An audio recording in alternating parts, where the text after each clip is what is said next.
Hi there, welcome. Welcome to Homekeepers. Come right on in, my friend, grab yourself a cup of tea and just hang out with us for the next few minutes if you can. It's our honor, you know, when you watch the program, and I want to thank you for that, and always like to believe, with all my heart I believe, we have new viewers every single program, so welcome, welcome. And we try to address all those issues in the home. That's why it's called Homekeeper. And I really do not know of anything more important today, no greater ministry than for men and women to really consider that home a place to keep and to keep it for God. And boy, the kids will turn out a whole lot better. So I think it's a very important message that we bring. And of course, when you address the things in the family, food is probably pretty close to the top of the list. And we have a guest today, David Nico, who wrote the book Diet Diagnosis. And I told him when he came in that we've had a lot of wonderful books here on food and what's good for you and what's not, and recipes, diets, so forth. But Diet Diagnosis comes at it a little bit different angle. It's a book worth having, and we'll be talking about that. So I'm sure you'll enjoy him, and I'm going to join Stephanie. We're going to make Mexican skillet rice. This is a one-pan meal. This is an entree that you can have put together in just a few minutes, because some of you ladies are really busy and you're cooking for families after you come in from work. And so we like to bring this kind of recipe to you once in a while, and I think quite nutritious actually. So that will be fun. But before I join her, please remember we are viewer supported. We have such a few minutes to come to you daily, and I don't have much time to, you know, to what they call raise money or have a lot of products, but I truly believe if those who, when God lays it on your heart to support Homekeepers, if you will do that, every single need will be met. So the information is on your screen, 1-800-229-0059, and the address as well. And thank you so much. We appreciate it more than I have adequate words to tell you. And I'm here with Stephanie now. Hi there. She's a girl of adventure, that's for sure. When you were growing up, were you outdoors a lot? You know, we were outdoors. I mean, I wasn't like a tomboy in the trees or anything, but I mean, we were, you know, we played outside. I would have been the tomboy in the tree. And we lived right across from a roller skating rink, directly across the street, so I was there all the time. Were you pretty good? I was very good. I was on the speed skating team. I could do the dancing, the waltzing, the foxtrotting, all of that. Well, I was pretty good ice skater, raised in Colorado. Yeah. But this is not about me. This is about you. What'd you do the last few days? Because we have photos. So we went, Dave, my husband and I needed a little break, so we went up to hunt camp. And we just enjoyed the outside. We went four-wheeling. There's like thousands of acres up there. So we took his cousin and his wife. So I have some pictures. Yeah, let's take a look. Yeah, so yeah. Is that a four-wheeler? That's a four-wheeler. And then the middle picture, the reason my hat's turned around is because we were going so fast, my hat kept falling off. Oh, I thought you were trying to be cool. No, and then the third picture, we are not dressed properly, but we were going through mud puddles. So there you go. That was when we just got there and we just took off on the four-wheeler. So yeah, it was a lot of fun. I have a feeling we're looking at Stephanie's retirement there. Yeah, well, we'll see. Okay, so I've taken one egg, okay, and I cooked it up, and then I'm putting it to the side. I'm going to put some oil in here, and I'm going to put some onion and chicken, and we're going to fry that up. And we fried it a little bit ahead of time. It, yeah. The chicken we sauteed a little bit ahead of time because we don't have that long. So let me get this cranked up. This smells just sounds so good. Yeah. So we have 2 cups of rice. We have a can of black beans that are drained. We have a can of Mexicorn drained. We have a bottle of taco sauce. We have the sweet red roasted peppers that are drained and chopped. We have 2 cloves of garlic. I'm going to go ahead and stick those in here right now. We have some green onion and some yummy cilantro, which everyone is love-hate. Either you love cilantro I think or you're you right hate. about that. So let me saute this up a little bit. And this is just a one-pot wonder. You just put it all together, and all the flavors sound so good together. Yes. I'm excited. Even the sweet, I mean the roasted red peppers. I might even be able to handle those. And So like I said at the beginning, this is an entree. yeah, for sure. This is gonna be so yummy. Yeah, all you need with this is some iced tea and a dessert. Yes, maybe a few nacho chips. Yep. Okay, so you need to saute this a lot longer, but I'm gonna keep moving.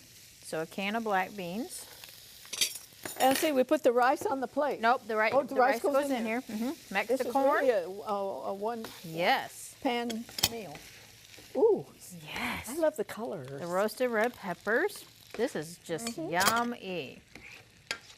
Let me just give this, let this heat up real quick. And Yeah, then we're having a lot of fun here because Brooke, and you've seen her before on the show, she's our floor director, is engaged and getting married. And so we're all living vicariously through Brooke. She found a wedding dress. a wedding dress, and she won't show us any pictures. Nope, she wants everyone to see it for the first time at the wedding, and I think that's a good idea. I resent it. No.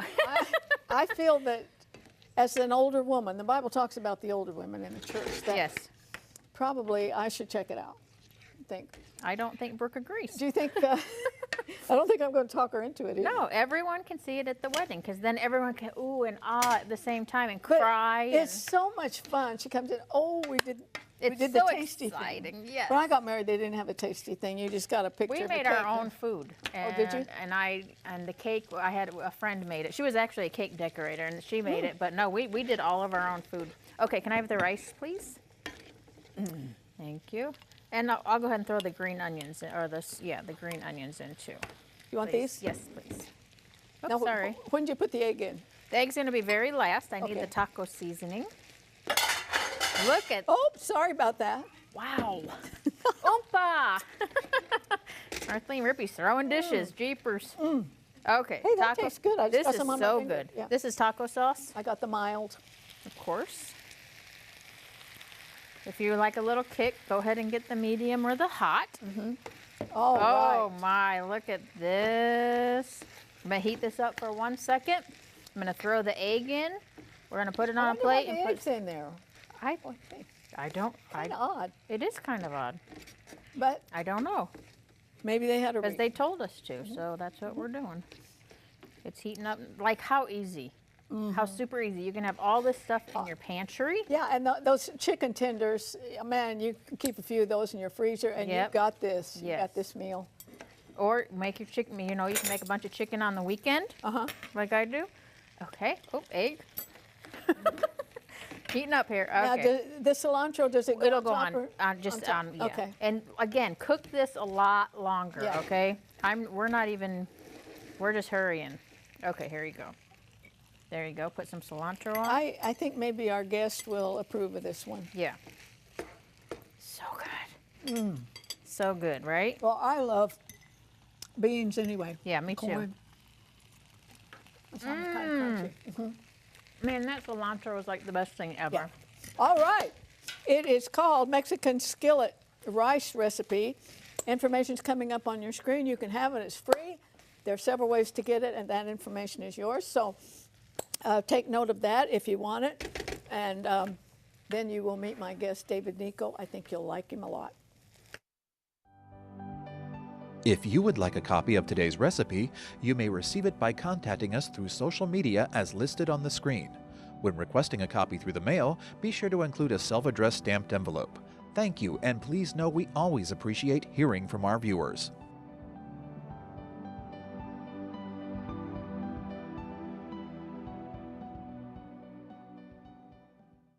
Well, David, welcome to Homekeepers. We're so glad to have you.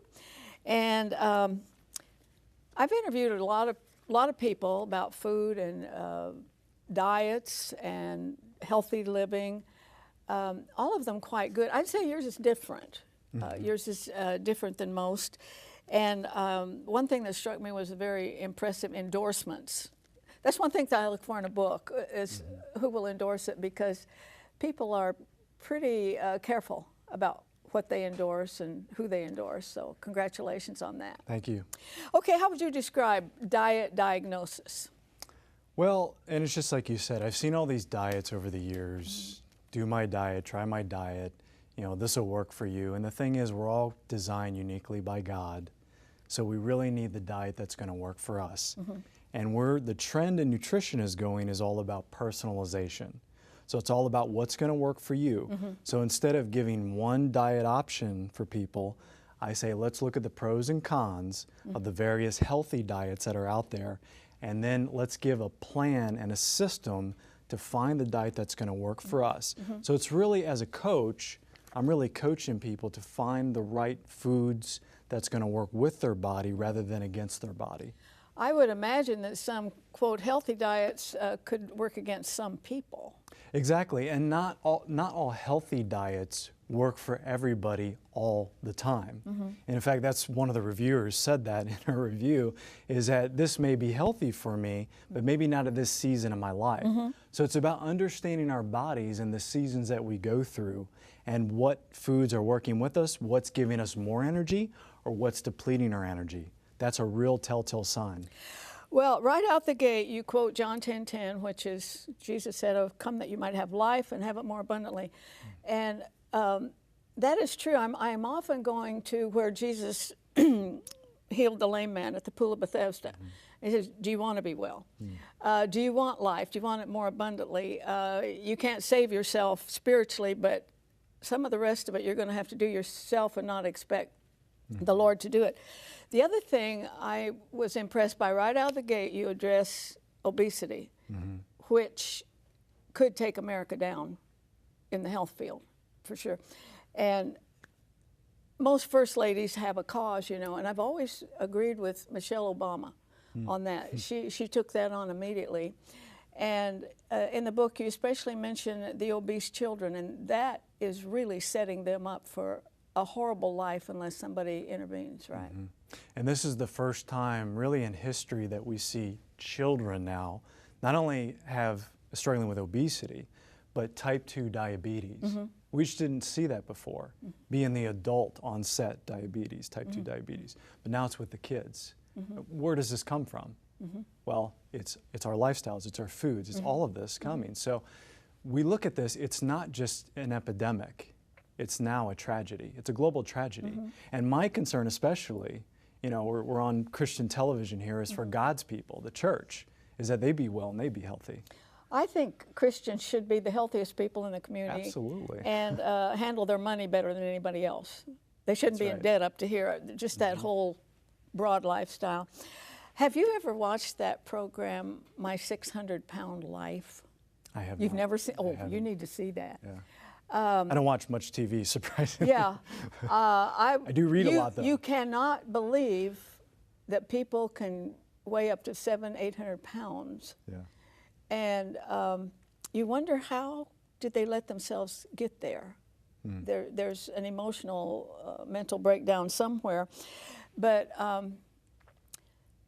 would you say that the obesity for children and adults is probably that interior of the grocery store, which is all in boxes? Absolutely. It's totally in the interior. We want to stay on the perimeter. And what you said about, you know, the adults to the children look at the parents. And if the parents are not modeling a healthy lifestyle and choosing the right foods, what are the kids going to do? They're going to choose that. So if we're gravitating towards the boxed sugary cereals and all these unhealthy products instead of the perimeter, which is all the fruits, the vegetables, the things that are good for our bodies, we're going to be missing out on a lot of life. Yeah, my sister and I, we both have great-grandchildren, by the way, but one day we were talking, said we were so thankful that our parents really couldn't afford potato chips or cookies. It's too expensive, My mother right? would bake cookies once in a while, but that's exactly the way we were raised. And Mom lived to be 100. And, wow. That That should be normal, by the way. Is Yes. 100 should be normal. Yeah. And even to 120. Yeah. You know, we look at Moses, and Moses, it says his eye was not dim, nor was he feeble. So he simply died of old age. It wasn't from a preventable disease. Yeah, and the interesting thing was Moses climbed up Mount Nebo with the purpose to die. Right. I wonder, there's probably 16-year-olds in America that couldn't climb that mountain. He was fit at 120. Yeah, yeah. So For sure. You talk a lot about the mind, body, and emotion connection. If you're a coach, I'm sure you address that. Well, it's very important because, you know, as we think, so are we. You know, Solomon talked about that, and that's really a true principle for our lives. And I always say that it's not just about the power, which we need the power of God. We need prayer for healing. We need that emotional strength and support. But we also need the principles. So we need both working together. We need to abide by the principles, which means that when we're faced with challenging situations, do we have the word in us? Are we going to react the right way? And sometimes we don't. Sometimes we choose the wrong way and we get emotionally destabilized instead of emotionally stabilized. But that can impact our health. If we're depressed, if we're fatigued, if we're going through a trying time, that's where if we have family, if we have support during the journey, it's easier to make healthy lifestyle choices. But if we feel isolated and alone, that's where we feel discouraged and we binge, we go for the wrong foods. So we need to train our brain, we need to train our gut, and we need to also encourage our spirit so it all works together. That is good. That is good. I wonder how many people, though, when they reach for whatever, whether it be a second serving of fries or a second piece of whatever, I wonder how many really recognize this is an emotional thing, not really that hungry. It's hugely emotional, but there also is a connection with, now science has found the connection between the gut and the brain, the microbiome, the gut area and the brain. And if we're putting in the wrong nutrients, that can actually affect our brain. So then if we've got the emotional component of stress, which it could be physiological stress and psychological stress, both pressuring us. And now we have our gut telling our brain that we crave more of the wrong foods. It's like a trifecta of destruction. Is that a chemical, something in your gut? So serotonin is the feel-good hormone, neurotransmitter in the gut. And so that's where we get, happy, we get the joy. And when we put I thought that was up here. It's actually the in the gut. Serotonin, really? Almost 60% or more is made in the gut. But remember, the gut is connected to the brain. So when we put in the right nutrients, the right foods, that what tells our brain, hey, you're happy, right? What gives us serotonin to eat? Well, there's all different kinds of foods. For example, there's fruits, there's vegetables, there's nuts, there's seeds that help, create the right balance in our gut, in the microbiome. And probiotics too, that's another thing that helps the good bacteria in our gut. So we have a healthy microbiome, good bacteria, that creates a healthy balance. When we have all the wrong foods, the processed foods, the refined products, the sugar, and the refined sugar especially, because there is healthier forms of sugar. When we put that in, that actually creates depression. That causes depression, so that depletes the serotonin in the gut. So that's when we put in the right foods, like the ones that are high in antioxidants, polyphenols, these nutrients, that's what's going to create more of that in our body. How often are diets successful? Diets are rarely successful, unfortunately. It's said in research that 2% will succeed over the long term. And that emotional component is a big part of that. Because what happens during the new year? We get excited, ready to do the new diet, and we get on track, and then after about 3 weeks, 4 weeks, 6 weeks, it's hard. It is hard to maintain it. That's the problem. But there was a study done of several major diet types, 4 different major diet types. And what they found is that it's actually it wasn't the specific diet where they lost and kept off the weight. It was the behaviors, it was, in other words, the commitment to it over the long term that allowed them to maintain a healthy weight. So the behaviors are powerful, the choices are powerful. If you just joined me, I'm talking to author David Nico, and also known as Dr. Health Nut. That's right. That's great. That people can remember. Whatever got you into this? I was diagnosed early on with Heimbuch's. I mean, you look good. There's no fat on there. I try. I try to maintain a healthy lifestyle as much as possible. But I got into this because I was an athlete. In high school and college, I was really into fitness, but my diet was not healthy.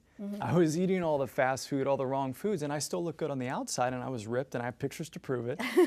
but the thing is that I had to go through an injury. I had to go through an experience where I was diagnosed with Heimbuch's disease. I was losing blood in my bone, And God brought me to my knees, basically, to where I cried out for healing, because it was a combination of adding nutrition, the right nutrition to my diet, but it was also the power of God, because no nutrition was just going to bring blood back into my bone. That was necrose, that was dead. It was going to take the power of God, but to sustain it, I needed nutrition to maintain it. And so that's the thing with a lot of people in the body, in the church, is we have the body where they get healed. They'll come up in the healing line, get prayed for healing, but then how do you maintain that? That's right. You need the nutrition, you need the support. So I came out of a broken place, actually, into this whole industry. Yeah, so you probably just grew up like any other kid, and you went through the drive-through, and you... Pretty much. Yeah. I mean, my mother, I have to give, props to my mother, because she still cooked home meals. Yeah. She still had good whole foods, but it was on my own wrong choices that I would go and get all the when bad you get stuff. your own driver's license, that's what happens. You're a professional life coach, and you want your client to somehow experience an aha moment. You want to describe that? Well, there's 3 different phases that I talk about in the book, and really the aha moment is about awareness. It's about having a hope, and really hope is a component that's connected to faith, and then the action steps. So we need an awareness, we need a vision of really what we want in life. What do we value? What's important to us? Like, is it family? Is it being around for family? Is it having the energy to go out with our children, our grandchildren? And then taking that to the next stage and actually creating some type of map, some type of plan over a period of time, whether that's 2 months or 3 months, and then having the specific action steps that follow that. So that awareness, hope, and action is really, really critical. I have your website up right now, and we're talking to David Nico. He is the author of Diet Diagnosis. Now, they can get something from your website, right? That's right. We have free health tips. If they go to dietdiagnosis.com, not only will they get the first chapter of the book for free, And the first chapter's good. You need it. and they'll get free health tips as well every single week. Yeah, so we will leave that up there, and I'm sure they can get the book any bookstore or Amazon. Any bookstore, Amazon, and we certainly appreciate reviews too on Amazon, because that really helps to continue positive reviews. Well, I've got to say, it's, as I said at the top of this interview, that I've covered a lot of these and a lot of really good ones. This one is a little different, I'd say.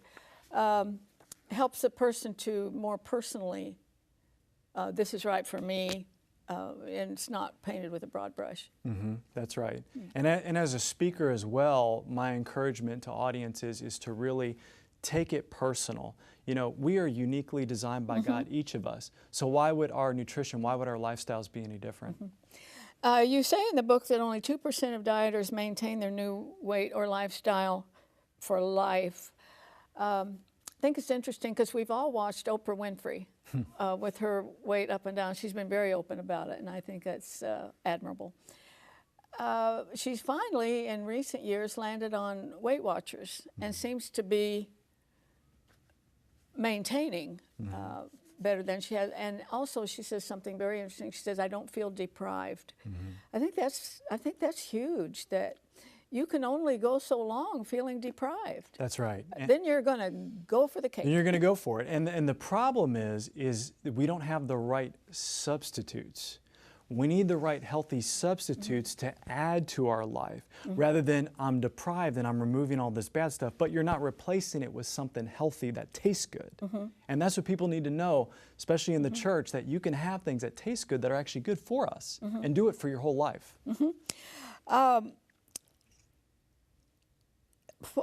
How should a mom go about preparing meals? Will there be information in this book that can give her at least the overview? I'm not talking about a meal plan for 30 days or anything, but you give her the skeletal outline for that.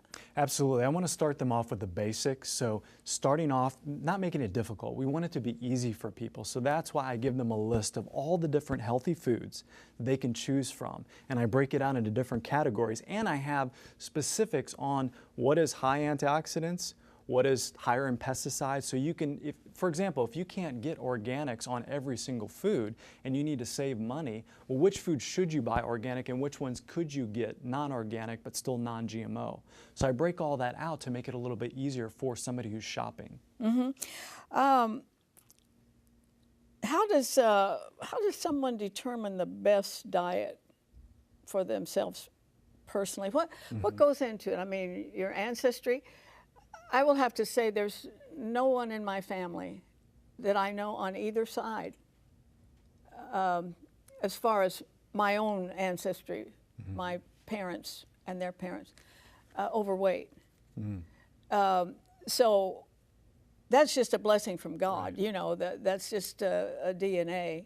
So how do you determine? Because some people have a bigger hurdle because of ancestry. Well, and I was going to say, what were their lifestyles? Were they physically active? Were they moving? What kind of foods were they eating? So I would ask all those questions to find out specifically what were they doing. But what the research is showing now is that the term is epigenetics, how the environment influences our genetics. And what's happening is, because of all these processed foods, our environments is affecting the DNA.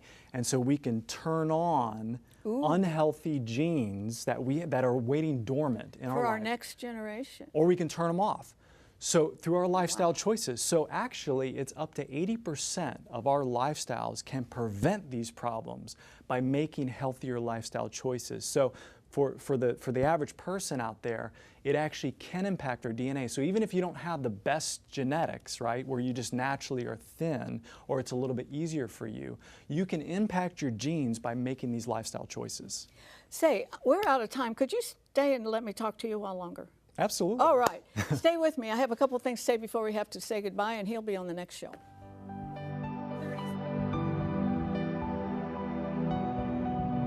Arthelene would like you to keep the following information handy. You may contact Homekeepers by writing to Homekeepers, P.O. Box 6922, Clearwater, Florida 33758, or go to www.rippy.org. Remember, we always enjoy hearing from our viewers, and we thank you for your support.